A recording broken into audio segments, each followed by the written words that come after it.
In the last video, I listed down my personal top 20 PlayStation 3 games, so in today's video, I'll be taking a break from consoles for the time being and focus on handhelds, beginning with the PlayStation Portable, Sony's first venture to the handheld scene. Now, short and to the point, while it's obvious that the DS will be dominating the handheld division during that generation, the PlayStation Portable was actually a formidable rival not only to the DS but to the company in such a long time, and the PlayStation Portable has enjoyed some good sales in its own right. Not to mention, when other handhelds during that generation, such as the Gizmondo and the Nokia N-Gage, would try to break into the console scene, both the DS and the PlayStation Portable would put them in their places because of the games that the two handhelds have in their respective libraries. So in today's video, we're going to be looking at my personal top 20 PlayStation Portable games. Why top 20? Why keep things on top 10 when you can double down? The road to PS5 continues in this countdown show known as Top of the Game Chain.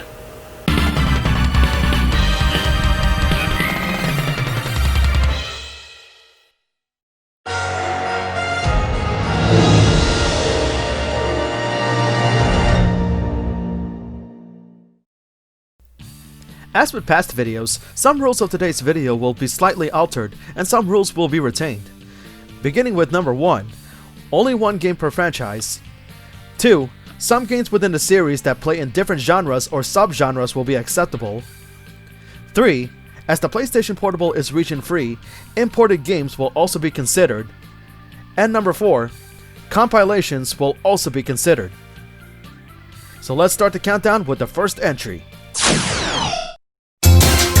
We'll start off with a fighting game crossover of different Final Fantasy characters in Dissidia Duodecim Final Fantasy, the follow-up to the previous Dissidia.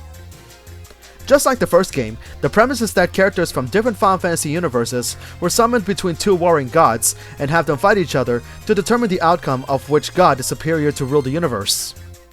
The gameplay is one-on-one fights in arenas called battle maps, making it a free-roaming fighter like Capcom's Power Stone but with a twist. Your HP is located below your bravery points, and the object of the match is to steal your opponent's bravery points in order to increase your attack power enough to deal heavy damage and deplete your opponent's HP to win.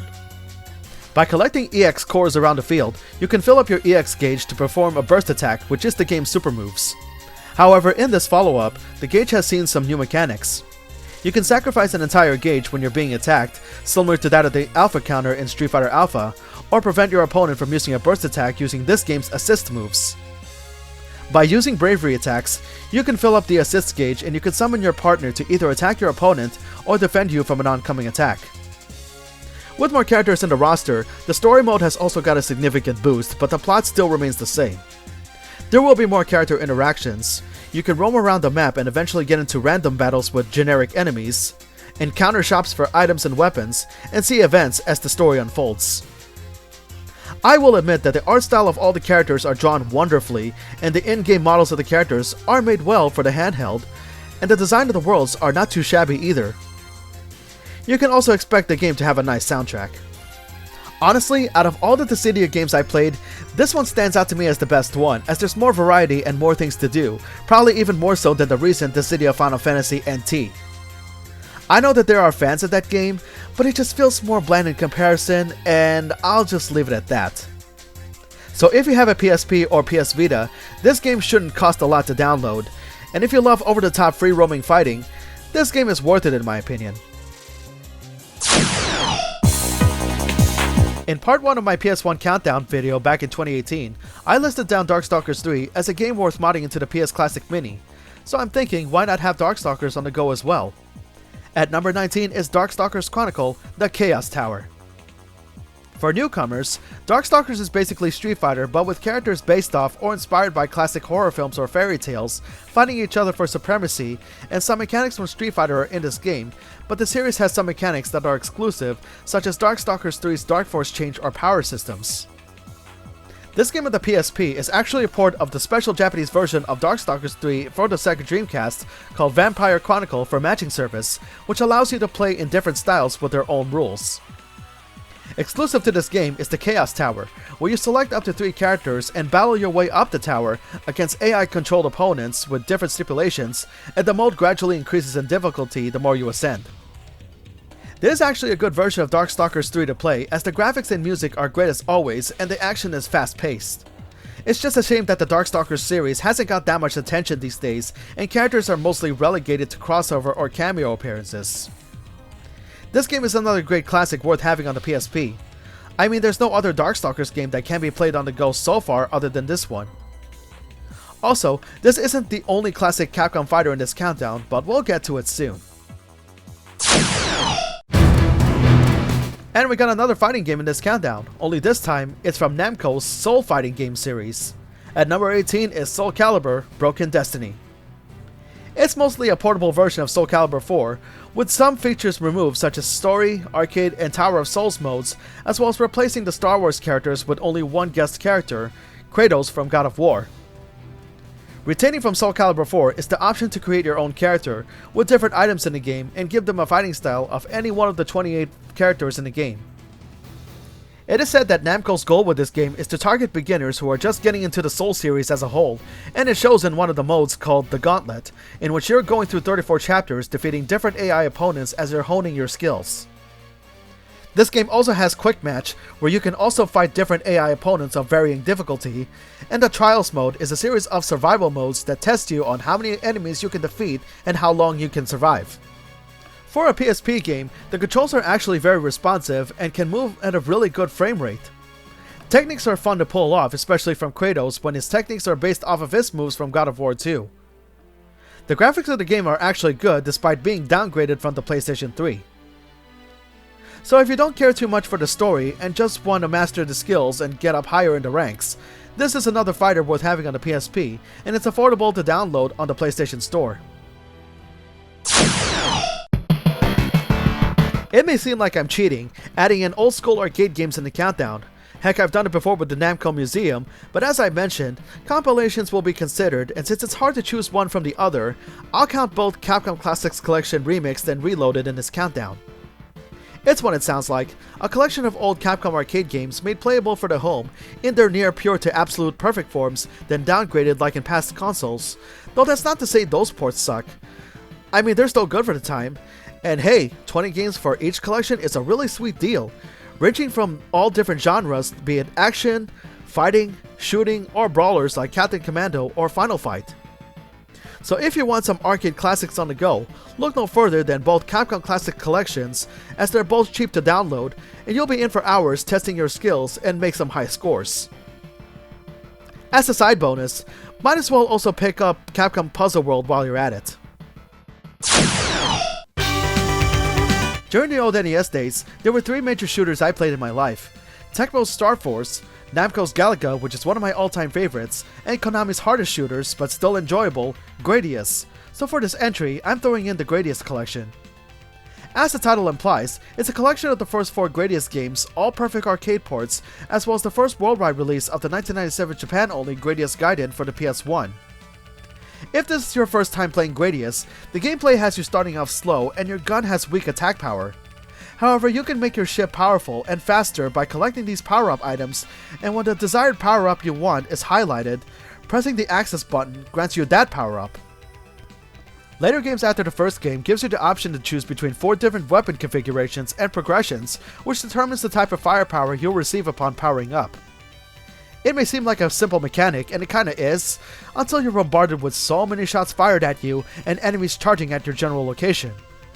Without a doubt, Gradius is very hard, and you need to be very precise with your shots, be quick on the access button for the desired power-up, and avoid colliding with anything and anyone. As mentioned, the ports of each game are perfect, the games are very responsive and they have little to no lag, especially in Gradius 4, which runs very well. Granted, I only played the 4th game a few times because when I first played the game through the program MAME, it lags too much. Either it's the game itself or my laptop being underpowered. At least I'm able to enjoy the game proper, even if I do get my butt killed a lot as the series tend to do. So if you're a fan of shooters and you want that rush of high difficulty, this compilation is for you. I mean, 5 games in one disc? You can't beat that. We step into the 1970s in the role of the legendary soldier Big Boss in Metal Gear Solid Portable Ops, the sequel to Snake Eater, and has Big Boss going against his former unit that has suddenly gone rogue. As with any other Metal Gear title, you still start off with limited supplies, and you still have mechanics of stealth that you can perform, not only to take out enemies and get some items and weapons to use, but you can also use these techniques to slip by enemies when you want to conserve ammunition until needed. New to this game is the Comrade system. If you know Big Boss's character in the Metal Gear mythos, he would try to recruit some soldiers to aid him in his cause, and in this game, when you see a soldier from Fox Unit, you can incapacitate them and drag them away unharmed and have them join the team. So you're not just fighting alone this time, as you can also assign some squad members to join you before starting your mission, and each member that joins you, some will be best suited for engaging in combat, while others are good for supporting capabilities like creating healing items or relay some information on what's ahead. Despite how repetitive it is, it's still a neat concept, as you don't need to do all the hard work yourself, even though that's what you'll always do in every entry, but the game itself is still enjoyable. If by any chance it's available on the PS Store, the price for download should be cheap enough, although physical copies are also cheap online as well. In the previous episode, I listed down Hardcore Uprising from the Contra series as one of the good games for the PS3, so I figured for this countdown, I'll add in another run and gun shooter from another series that's inspired by Contra. Metal Slug X, which is an updated version of Metal Slug 7 on the DS. As with previous titles, the whole game is about shooting everything in sight, with many weapon power-ups that cause so much over-the-top explosions and enemies getting destroyed in various ways. If you're playing the PSP version and purchase the DLC for it, the latter of which is very cheap by the way, you have 7 characters to choose from, ranging from the series mainstays as well as Ralph and Clark from Ikari Warriors and their teammate Leona from King of Fighters. They all play very much the same, with the only difference is that each character now has a specific action command, which has them executing their signature skills. Just like in past games, the graphics still maintain the SNK Playmore quality, and the soundtrack is outstanding, conveying the mindless action the series is known for, so in my opinion, if you have a PSP, this is one shooter to have in your collection. From the guys behind this Gaia comes Printy, a penguin-like demon from the Netherworld starring in his own game. Printy, can I really be the hero? If you played any of the Disgaea games, this series will always have antics coming from Etna, the Printies, and other characters in the series with so much slapstick humor. In fact, the plot of Printy has the titular character and a squad of 999 Printies being tasked by Etna to track down ingredients for the fabled ultimate dessert, and they got only 10 hours to do so or face execution from her. Yeah, anybody who has played the games and know Etna's personality well, you can expect for her to say or do things that are very morbid when things don't go her way. Unlike any other game in the series, this game is a platformer, and when I say Printy and 999 others, I meant it because the task you're taking part on and the in-game hours taking down to complete the mission, you start off with 1000 lives as the game itself is very challenging.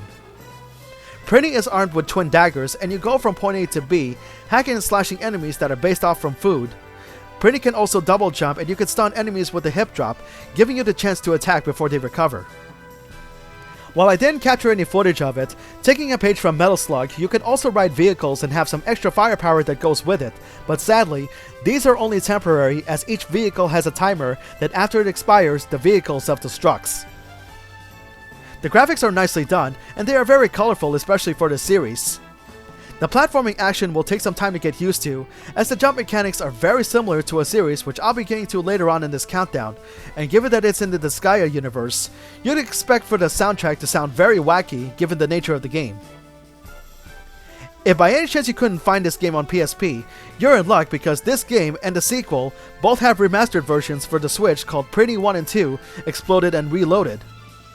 Despite the difficulty, this platformer is worth trying out, dude. Originally, I was going to add in Tekken 5 in my PS2 countdown video, but stated that Soulcalibur 3 very much took over my life in that console, so now's a better time to add this version of Tekken 5 in today's countdown. Tekken Dark Resurrection, the updated version of Tekken 5. The story and arcade modes from Tekken 5 have all been retained, and all the characters from Tekken 5 are present and unlocked right from the start, with 3 more characters join the roster. This game has a few new modes added to this port. The first is Quick Battle, where you fight an unlimited number of AI matches to test your skills until you decide to quit. Tekken Dojo, where you fight ghost fighters of other players that can be uploaded or downloaded online, and the return of Tekken Bowl mode, which is self-explanatory, yet still a fun mode to play.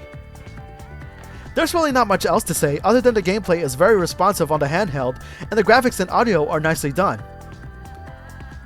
Despite the lack of some other modes from the original, this game is worth having on the PSP, and I had fun raising the ranks of some characters just for the heck of it. Earlier when I was talking about Printy, I've mentioned a series in which the jump mechanics are something to get used to, and one difficult series from Capcom sure emphasizes that logic. Ultimate Ghosts and Goblins, the fourth and likely final game in the series. And by the way, shout out to G to the Next Level for selling me his copy, and it's being well taken care of. The plot will always involve protagonist Sir Arthur traveling into the realm of the Makai and saving the princess from evil demons with the assortment of weapons that he finds throughout the game. Unlike past games, this game has 3 modes available from the start that you can choose. In Standard mode, Arthur begins with 6 lives and can sustain more than 1 hit and get more armor to power him up with more HP, and can fire powerful versions of your current weapon, and you respawn at the very same spot you got killed at. Novice mode is for beginners and plays the same way as Standard, but with some environmental hazards removed for easier progression, while Ultimate plays like your typical G&G game. You'll lose your armor in 1 hit regardless of armor type, and you respawn instead at the halfway point just like the old games. Even with Novice mode, don't expect for this game to pull any punches because it won't. Enemies will definitely come right at you very fast, and you gotta aim your shots well before you take any hits and lose any lives. Thankfully for this game, mechanics from both Ghouls and Ghosts and Super G&G are present in this game but are obtained differently. Arthur regains his ability to shoot in 4 directions from Ghouls and Ghosts from the start, which is very welcoming, while his double jump from Super G&G is a key item which you get from the very first sub-boss that you defeat. In addition to some returning weapons, the game has some new ones to use, and Arthur can pick up items that he can store up to be used in later levels, and some new permanent items making Arthur more versatile. Capcom did a good job of the graphics as the game is in 2.5D, meaning that the game still retains the 2D gameplay in 3D model backgrounds, and some of the familiar music from the series can still be heard in this game. Even though this game is difficult, it's still very fun, and the price to download the game is cheap. It's definitely worth checking out. Here's one stealth-based game that didn't even make it here in the US. It's Tenchu Time of the Assassins, and it's way better than that garbage Tenchu Dark Secret. The reason why is because, unlike Dark Secret, Time of the Assassins plays more like any other Tenchu game for the PS2, as you're controlling any ninja of your choice, going through different levels using stealth, taking out enemy henchmen followed by taking out your main target. As you play through the game, you can also unlock more characters to play in free mode, and they can range from henchmen to bosses, and even characters that have not returned from past games. The mission editor from Tenchu 2 makes its return, but with more features to use. With many parts and tools to use, you can create your own stories with the layout you created, and you can upload them online to share with other players who have a copy of the game. While the heavy fog does tend to get in the way, the gameplay is not that bad since it follows the PS2 Tenchu games with a similar control layout. It's just a shame that this game never came out in the US, but thankfully, the handheld itself is region-free, and you can boot up the game normally with no problems. Here's one RPG series from Capcom that doesn't get noticed a lot, the Breath of Fire series. In part 2 of my PS1 countdown video from 2018, I included the 4th game in the series, but in today's countdown, the 3rd game joins this list, which is actually a port from the PS1. Each game in the series tells a different story, but will always have a protagonist named Ryu, not to be confused with Ryu from Street Fighter, who has an uncanny ability to transform into different variations of dragons, and in the 3rd game, you'll be exploring different locations to uncover the mystery of himself and why he's born with such power. The game is set in an isometric viewpoint, and you can rotate the game's camera in any direction around the character you're currently controlling, and you can move in all 8 directions. When you're not in battle, each character has a specific action command that you can perform, in order to solve some puzzles or destroy some obstacles to find some hidden treasures or passageways. Battles in the game are turn-based, and upon giving out commands, the order who's attacking depends on the agility stat. You have your standard attack, item, magic, and escape commands, but you also have the command to examine your enemy, and when you do so, some enemy attacks or spells can be learned from them.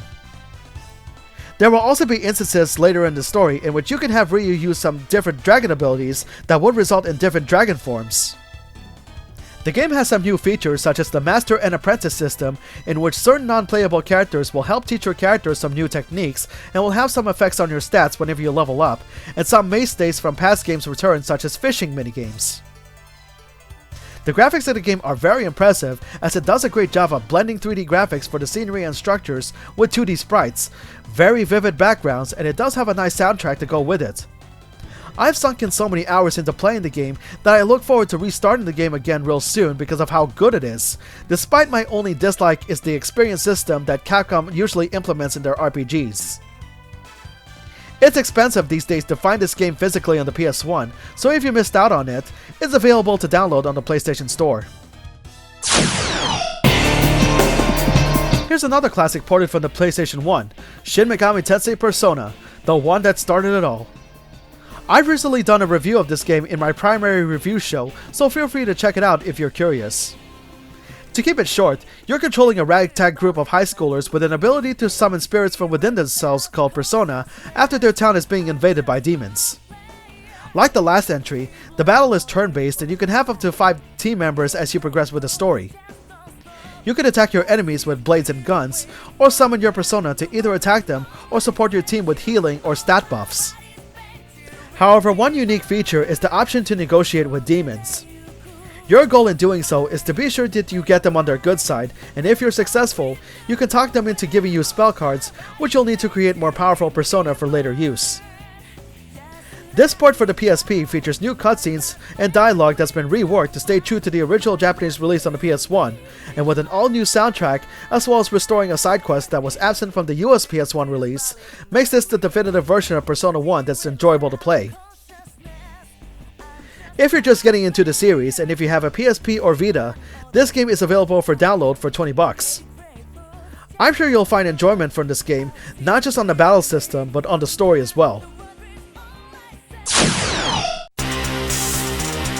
I just gotta make sure that one of Capcom's best fighters makes the countdown. It's Street Fighter Alpha 3 Max, and this to me is the definitive version that should have made it in the Street Fighter 30th Anniversary Collection. That's one thing I'll never understand. When it comes to compilations of arcade franchises, it's always the original version that gets chosen over the definitive one, when the latter is more complete and gives you more to do. Anyway, I briefly discussed this version of Alpha 3 in my Street Fighter retrospective video. You have the primary roster from the PS1, Dreamcast, and Japan-only Sega Saturn versions, with 3 extra characters from the Game Boy Advance version, and a character named Ingrid from Capcom Fighting Evolution joining the PSP version's roster. You have 3 different gameplay styles which determine super move or custom combo usage, as well as other gameplay mechanics associated with those styles, and an increase of modes to play such as World Tour mode, where you take your chosen character and fight a series of matches in different nations to power up your character. I don't think I need to say more, other than reiterating the fact that this is the definitive version of Alpha 3, and it's still worth playing even now. So if you can't find a copy of the game, no worries, as it's available to download in the PlayStation Store for cheap. Beginning with 358 Days Over 2, it's at that point that we would be waiting until the release of Kingdom Hearts 3, which we don't get until this past year, and it turns out to be a disappointment. And of all the side stories of Kingdom Hearts, only one stands out as very good. That being Kingdom Hearts Birth by Sleep, which takes place before the very first game. I've already explained the story in my review show, so I'll skip right ahead to the gameplay. The game is told through the viewpoint of each of the 3 protagonists of the game with different attributes. As always, you'll hack and slash enemies as well as perform magic and other skills that you'll learn as the game progresses, but it's done differently from other games, as the game utilizes the command system, which allows you to customize your combos, which is then followed up by a surge attack each time you successfully chain your combos. Other new mechanics in the game include Shot Lock, in which you cast homing spells on targeted enemies, and Dimension Linking, in which you draw power from certain characters that you meet throughout the game to have some extra techniques in your moveset. For its time on the PSP, the characters are nicely designed, and needless to say, the soundtrack of the game sounds beautiful. I could go on talking about the game more, but instead, feel free to check out my review of the game if you want to know more about my thoughts on it. However, I will say that I would choose playing this game and Kingdom Hearts 2 over Kingdom Hearts 3 any day. Who doesn't like the Blue Bomber Mega Man? It's platform and shooting at its finest, and it's still being enjoyed today. However, it can't be denied that Mega Man 1 on the NES was challenging, that it wasn't until later games in the series would the gameplay be more refined, and this underrated remake is one of them. Mega Man Powered Up. Right away, I love the graphics of the game, as not only are they colorful, but the game uses 3D models with chibi designs which look great, and the soundtrack sounds so cute as well. When you start the game, you have two different playstyles. Old style, which uses the NES game's layout still in 3D but with a familiar 8-bit soundtrack, and New Style, which all stages have new layouts, new soundtrack, 2 more Robot Masters to fight and gain more weapons, and many secrets to unlock. As always with Mega Man games, you're just jumping and shooting your way to the end of the level to fight the Robot Master, get his weapon, and use it on another Robot Master that's weak to it. However, if you meet certain conditions, you'll also get a chance to play as the Robot Masters themselves, or play as different variations of Mega Man himself with extra abilities, just to name a few. This game also has 2 other modes, Challenge Mode, which has over 100 challenges to complete, and a level editor, which allows you to make your own stages with either the available objects or other items that you collect during Story Mode. Despite the positive reception, it sadly didn't sell well as Capcom expected, and it's a shame that it's not available as a download for the PlayStation Store, at least here in the US. This remake is an underrated gem that shouldn't be missed, and thankfully, physical copies of the game online are actually affordable. You'll definitely have a fun time playing and unlocking everything in this remake. When people discuss Final Fantasy, everybody will immediately say that Final Fantasy VII is the greatest of all time. Don't get me wrong, I like Final Fantasy VII as well, but I wouldn't say that it's the be-all end-all, as there are other games in the series that play just as good, and dare I say, provide a better story. In this case, Final Fantasy IV The Complete Collection. There's not much to say about this game if you already played the game before, but for a quick summary of the gameplay, you're in control of a large cast of characters, and by completing quests would you advance the story. As is standard with RPGs, you go to towns for some items and equipment, and explore different settings like caves or forests, and have random encounters with enemies, fight them, and gain experience points. Unlike the first 3 games in the series, the game's combat mechanic is on an active time battle system, which has you giving out commands for the characters in real time as their gauge is filling up. This will be a standard for later Final Fantasy titles after this, as well as Chrono Trigger.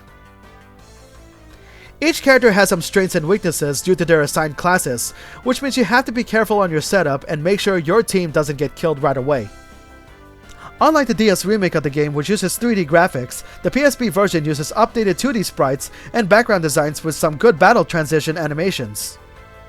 The PSP version also includes 2 more games, a new game called Final Fantasy IV Interlude, which takes place 1 year after the original game's events, and Final Fantasy IV The After Years, an episodic sequel to the original game, originally for smartphones and the WiiWare, before it was re-released as one whole game for the PSP. With 3 games in one complete package, Final Fantasy IV is still a worthy classic to play even now, and the digital version of this game is available for cheap to download and have it on the go. I've talked about one Mega Man remake in this countdown, so here's another from my favorite sub-series, the X series. Mega Man Maverick Hunter X, the remake of the first X game. Same premise as before. You control Mega Man X, running, jumping, and shooting enemies in your path, and do all you can to defeat his former allies that turn Maverick en route to your battle with Sigma.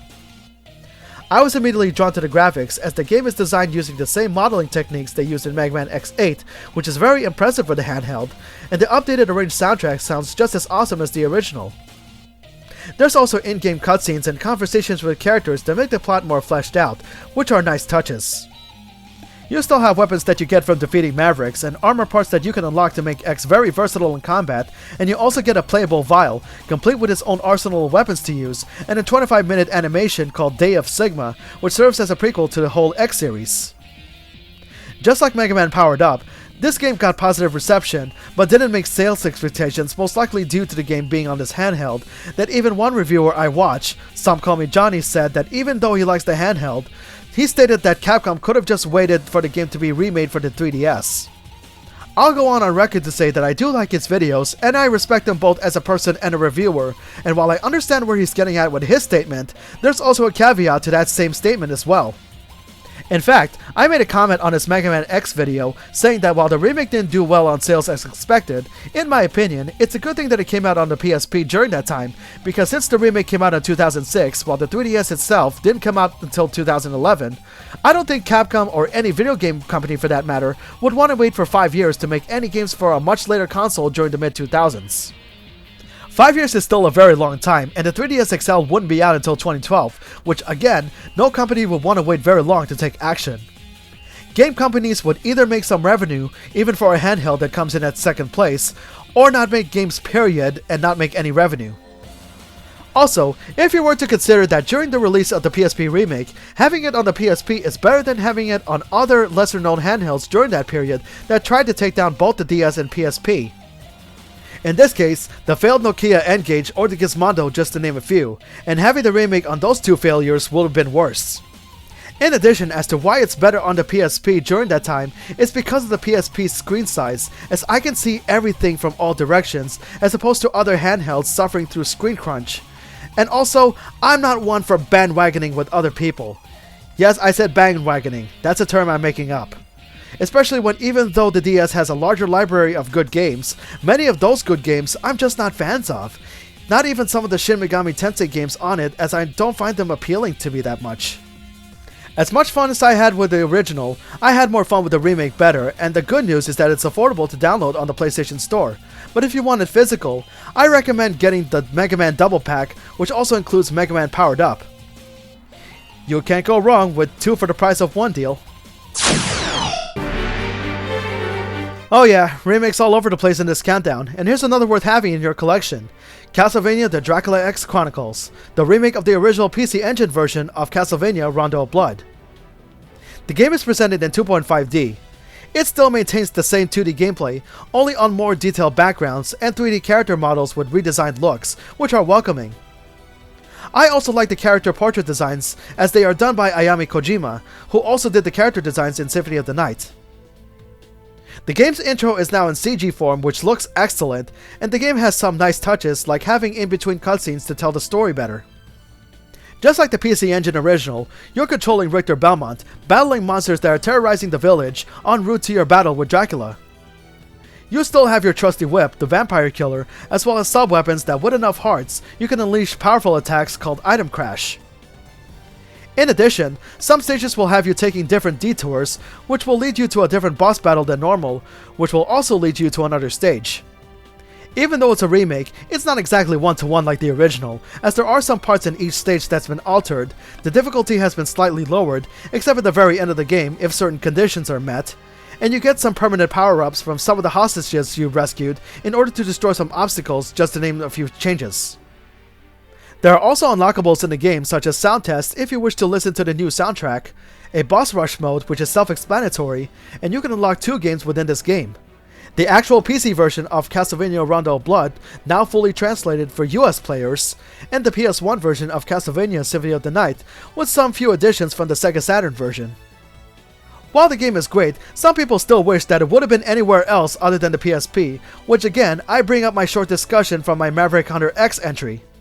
Sure, it's possible to bring this game to the DS, but that would mean also cutting away both the OG Rondo of Blood and Symphony of the Night from the lineup. In addition, because Konami also wants to include those 2 games along with the remake, it'll take more data to process them all, as the typical DS cartridge can hold up to 512 megabytes, while the remake and the 2 unlockables combined are around 1.06 gigabytes, as the unlockables are CD-based games and the PSP UMD disc is capable of holding that amount. Not to mention, the PSP handles the game's 3D graphics better. Sure, the original DS can also render graphics in 3D, but it doesn't come out smooth as they should be, and once again, with the PSP, I don't have to deal with any screen crunch whatsoever. Having 3 Castlevania games in one is definitely a sweet deal, and if you have a PSP or PS Vita, this game is available for download, and have Castlevania wherever you go. So let's see what PSP game is my personal number 1 in the countdown, shall we? The PSP certainly has the advantage of bringing out high-quality RPGs into the handheld, and people who own a handheld would enjoy great titles from the genre, and I know a lot of RPG fans and PSP owners would be mad at me if this game didn't take the top spot.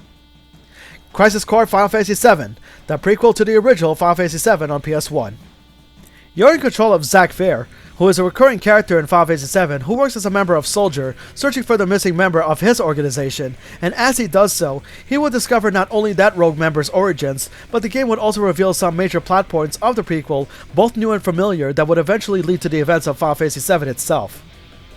I'll start off by saying that for a PSP title, the design of the game looks wonderful. The game did well in the graphics, creating all the familiar set pieces with such nice detail. The character models not only look astounding, but they also have animation that's very fluid. The game also has great voice acting, the animation of the CG cutscenes are beautiful, and as for the soundtrack, needless to say, it's vintage Square Enix for you.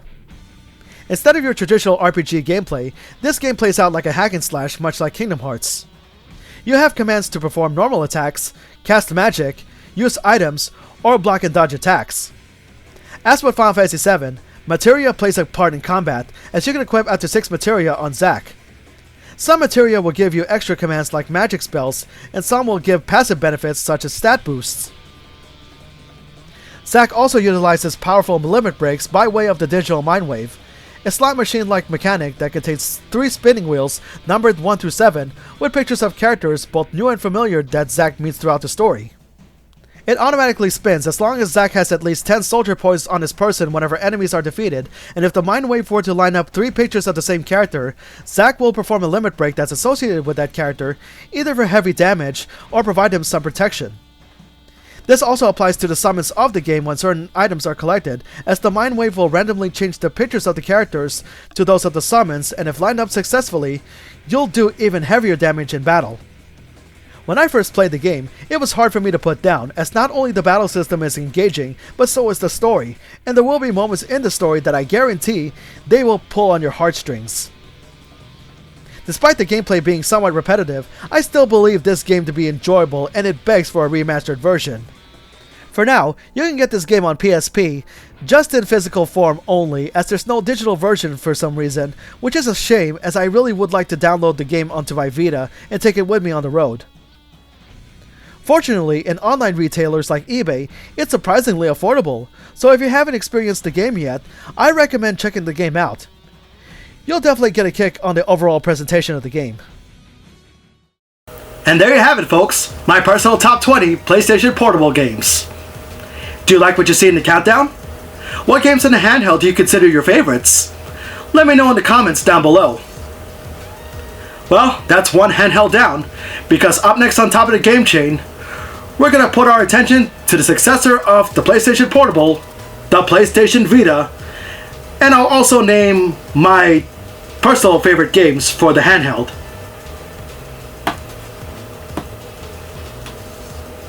Anyway, I would like to thank you viewers for taking the time to watch this video, and if by any chance you find this video as well as other contents of my channel interesting, feel free to subscribe to my channel at any time if you haven't done so yet, as well as follow me on social media. Until then, this has been Musashi X, and I bid you all farewell, take care, and stay tuned.